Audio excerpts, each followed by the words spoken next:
Geometry का part 1 में मैंने आपको डिफरेंट टाइप्स ऑफ शेप बताए थे, 2D शेप्स, 3D शेप्स, ठीक है। अब पार्ट 2 में मैं क्या बताऊंगी, tangrams, tessellations and how to read a map.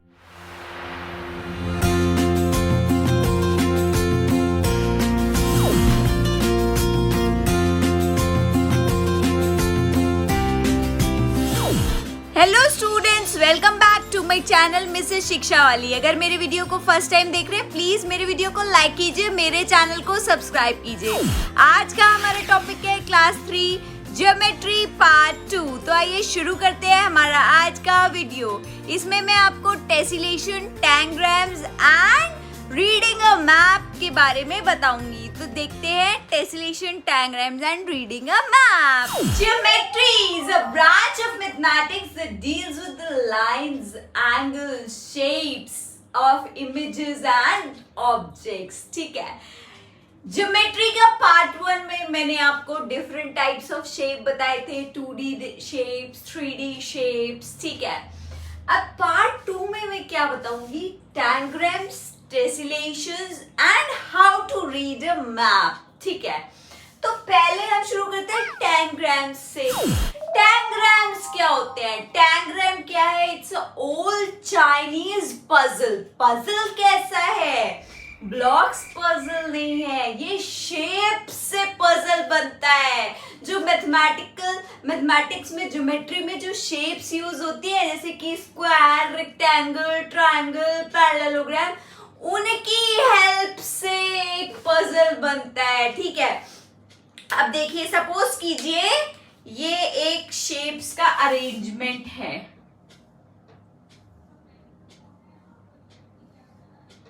ये क्या है? ट्रायंगल। ये क्या है? स्क्वायर।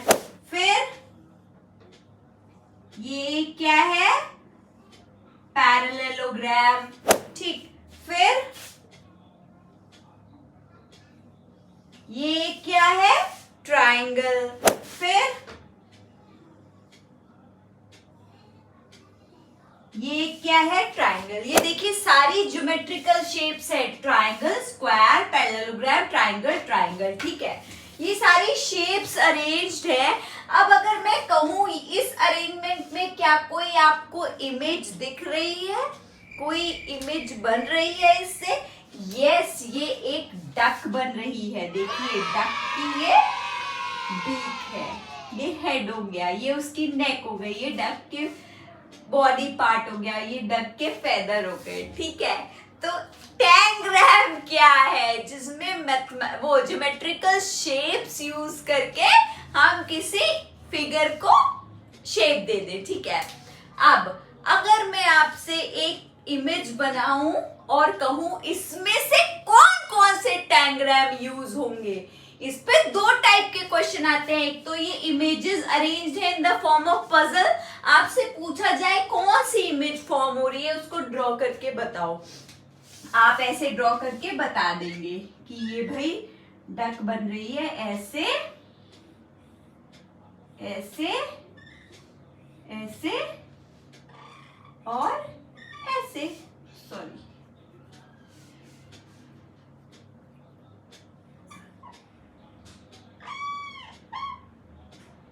ठीक है, आपने बना दी कि ये डक बन रही है, ठीक। अब अगर मैं आपको कोई ऐसी शेप बनाऊं और इसमें कहूं इसमें कितने पीसेस ऑफ ज्योमेट्रिकल शेप्स हैं, चलिए देखते हैं सेकंड पॉसिबिलिटी क्या है। इसमें आपने बता दिया डक बन रही है। अब मैं आपको एक शेप बना के देती हूँ, आप बताइएगा उसमें कितने पीसेस है, कौन कौन से पीसेस है और क्या शेप है, ठीक है। नाउ सी दिस इमेज, इसमें कितने पीसेस ऑफ शेप्स यूज हुए हैं और ये क्या है? ये है एक कैंगरू, ठीक है। देखो आप ये देखिए, ये कैंगरू बैठा है ऐसे, उसके ये ईयर्स हो गए, ये उसके हैंड हो गए, this is the pouch and these are the legs. समझ गए आप? ठीक है। देखिए अब इसमें कितने शेप्स यूज हुए हैं। एक ये हो गया हमारा पैरेललोग्राम, ये हमारा बन गया एक स्क्वायर, ठीक है। फिर ये बन गया हमारा ट्रायंगल, एक ये बन रहा है ट्रायंगल, ये क्या बन रहा है, रेक्टेंगल, 1 2 3 4 5, और एक ये देखिए क्या बन रहा है यहाँ पर, पैरेललोग्राम, और एक ये बन रहा है यहाँ पर, ऐसे होगा ये ट्रेपीजियम बन रहा है यहाँ पर, ये पैरेललोग्राम बनेगा। ठीक है, तो देखिए हमने क्या करा, अगर हमें शेप्स दी हुई है, हमें शेप्स पजल की फॉर्म में दी है, हमें बताना है कौन सी इमेज बन रही है। ठीक है, अब हमें इमेज दी थी, हमें बताना है कौन कौन सी शेप्स हैं, कितनी शेप्स हैं और क्या बन रहा है। तो 10 ग्राम कितना आसान है, बस एक पजल है, गेम है, आपको उसको क्रैक करना है पजल को। ठीक है, now I come to tessellation. What is tessellation? Tessellation ये मैम ने क्या कर रखा है, इसको कहते हैं टाइलिंग। टाइलिंग मतलब आपने अपने बाथरूम्स में फ्लोर्स पे देखा होगा, टाइल्स लगते हैं तो एक फिक्स्ड पैटर्न होता है। ऐसा तो नहीं होता कि कहीं भी कोई भी टाइल लगा दी, कोई पैटर्न ही नहीं है, कहीं स्क्वायर टाइल लगी हुई है, कहीं रेक्टेंगल लगी है। जब रेक्टेंगल लगेगा तो रेक्टेंगुलर अरेंजमेंट होगा। जब ट्राइंगल्स की, देखिए ये ट्राइंगल्स की शेप है, ऐसे अरेंज करना है टाइल्स को एक एरिया में कि कोई ना तो ओवरलैपिंग हो और ना कोई स्पेसिंग हो। ठीक है, अब इसमें कैसे क्वेश्चंस आएंगे, सपोज कीजिए आपको इमेजेस दे रखी हैं, आपसे कहा जाएगा कि इसका टेसिलेशन पैटर्न बना के दिखाओ। आपको क्या करना है, अरेंजमेंट ड्रॉ करना है इस शेप से ऐसे कि कोई गैप ना बचे। ठीक है, अब इसका आप कैसे टेसिलेशन बनाएंगे, देखिए ये इस साइड का कैसे बनाएंगे आप, देखिए यहां पर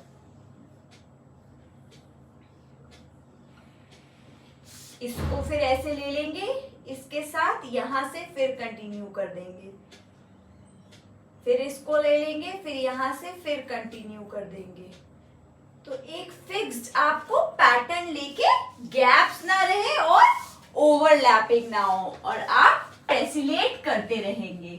अब मैं अगर आपसे कहूं क्या इस शेप का टेसिलेशन पैटर्न पॉसिबल है, नहीं है। क्यों? क्योंकि आप इसको अगर देखिए इसके साइड में एक और अरेंज करेंगे, इसके साइड में एक और अरेंज करेंगे, यहां से अगर आप एक और अरेंज करेंगे तब भी ये गैप रह जाएगी, ये स्पेसिंग रह जाएगी। ठीक है, ऐसा पैटर्न जिसमें स्पेस ना रहे, ओवरलैपिंग ना हो, वो एक परफेक्ट टेसिलेशन होता है। टेसिलेशन मतलब टाइल्स लगाने हैं हमें। ठीक है, टाइल लगाने हैं कि कोई स्पेसिंग ना रहे, कोई गैपिंग।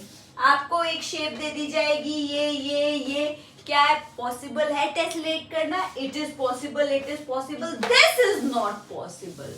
सर्कुलर टेसिलेशन नहीं पॉसिबल है, कर्वी टेसिलेशन नहीं पॉसिबल है। कुछ शेप्स हो सकती हैं लेकिन उन्हें एग्जैक्टली फिट होना होगा उस गिवन स्पेस में। समझ गए? टेसिलेशन का मतलब बहुत ही आसान है। ठीक, अब चलते हैं बहुत इंटरेस्टिंग एक नेक्स्ट टॉपिक है, रीडिंग अ मैप।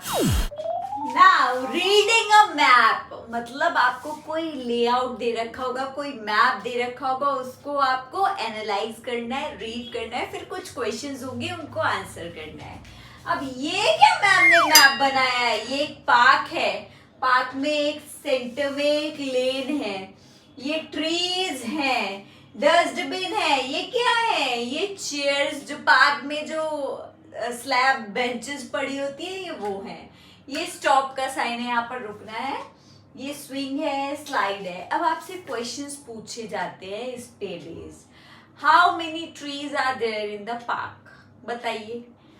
3 1 2 3, ठीक है। How many benches are there, 1 2 3। फिर कहा गया है circle the stop sign board, आप क्या करेंगे, सर्कल कर देंगे। कलर द डस्टबिन्स, डस्टबिन्स कहाँ है, यूज मी कलर कर देंगे। ठीक है, इस टाइप के आपसे क्वेश्चंस पूछे जाएंगे, आप कर लेंगे। एक टाइप के मैप और आते हैं, जब हम किसी से टेलीफोन पे कन्वर्सेशन करते हैं, कोई फर्स्ट टाइम आपके घर आ रहा हो और आप उसको रोड मैप बताएं कि पहले राइट में टर्न लो, फिर सीधे चलो, फिर लेफ्ट में टर्न लो, फिर सीधे चलो, फिर लेफ्ट में, फर्स्ट लेफ्ट लेन में मेरा राइट हैंड पे घर है, ऐसे करके आप फोन पे किसी को एड्रेस बता देते हैं। अब वही हमें यहाँ पढ़ना है, फिर क्वेश्चंस उसके बताना है। चलिए एक मैं अभी मैप बनाती हूँ, फिर आप बताइएगा। अविरत जो है, 3 फ्रेंड्स है, सुनिए, अविरत, आरव एंड अर्घ्य। अविरत और आरव एक दूसरे का घर जानते हैं। अविरत आरव के घर जा चुके हैं, आरव अर्घ के घर जा चुके हैं।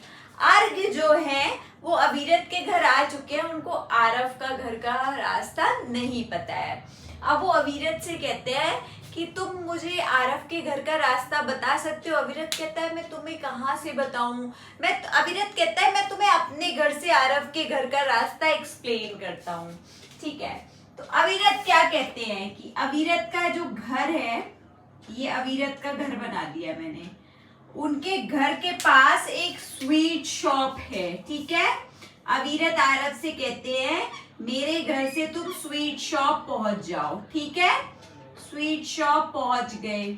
अविरत अर्घ से कहते हैं कि मेरे घर से तुम स्वीट शॉप पहुंच जाओ, फिर पहला लेफ्ट टर्न ले लो, जो भी पहला लेफ्ट टर्न आए उसको ले लो। ठीक है, फ्रॉम फर्स्ट पहला लेफ्ट टर्न ले लो और वॉक स्ट्रेट। ठीक, फिर फ्रॉम फर्स्ट क्रॉसिंग पहला जो भी चौराहा आए वहां से राइट टर्न लो, पहला जो भी चौराहा आए वहां से राइट टर्न लो।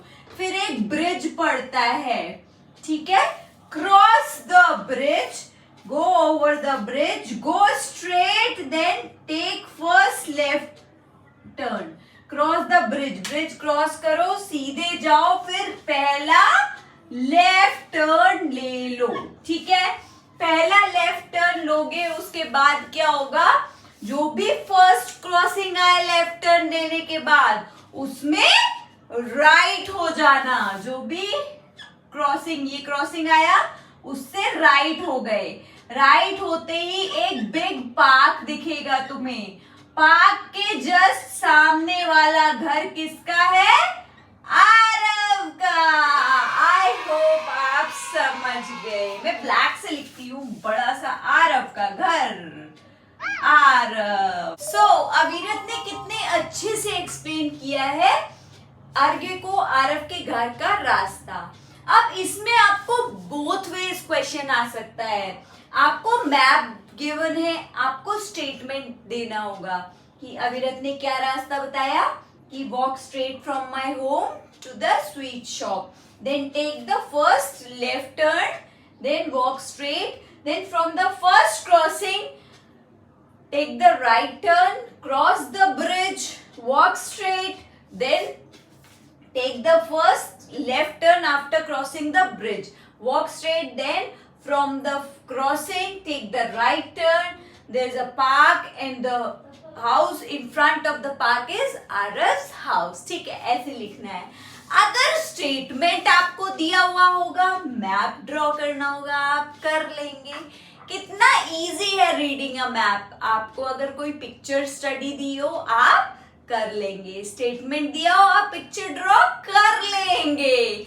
अब बारी है आज के मैथ फैक्ट की। Now today's math fact is very interesting. 11 plus 2 मतलब 11 प्लस 2 और 12 प्लस 1 दोनों में जरा नंबर ऑफ लेटर्स काउंट कीजिए। 1 2 3 4 5 6 7 8 9 10 11 12 13 1 2 3 4 5 6 7 8 9 10 11 12 13 दोनों में नंबर ऑफ लेटर्स कितने हैं? 13। कितना इंटरेस्टिंग है। आपको पता था? मुझे नहीं पता था। ठीक है, दोनों में नंबर ऑफ लेटर्स सेम है, एनालॉगस है। ठीक है, 13। Isn't it interesting? So in this I have told you tessellation, tangrams and reading a map. और मेरा ज्योमेट्री का पार्ट 1 का वीडियो भी वॉच कीजिए, पूरी सीरीज वॉच कीजिए। Bye bye, happy learning. Thank you for watching my video. Please like, comment and subscribe my channel and also press the bell icon for the notification. Bye bye, happy learning.